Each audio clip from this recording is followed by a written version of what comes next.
soo walaalayaal markii la igu xadgudbay wanaagii hufnay aan fidiyay markii xumaan lagu bedelay oo koonfur Afrika laga soo raacadeeyay camalaan laga dhigay magaalada Muqdisho soo gaaray waxa yiri camalaanta ay dhigteen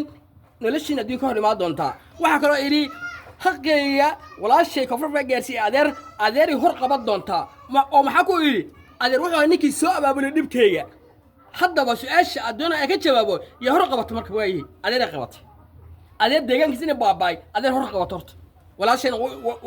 حقيقة ودم بيا مركا تاسوحه إيه أدير ندب كي إنه مسؤول إنه أسوق هاي ودب كي سوء بابو لي أنا جو أفر سنة بر أسوء حمالة إنه أسوق سوء بابو لي oo xafad tarabun dibka ka soo abaabulay maxaa marka dhacay haddaba dibka ii geysteen maanta dadkaas ma ku qanacsan maanta way ka qowmaynayaan oo wax dibka ii geysteen wixii u goyso maanta qaateen ha qaata wixii ii goyso dibka ii geysteen 4 sano bar wanaad ku shaqadmeeyay xumaan ay ugu bedesheen dib wixii ii goyso qaata maanta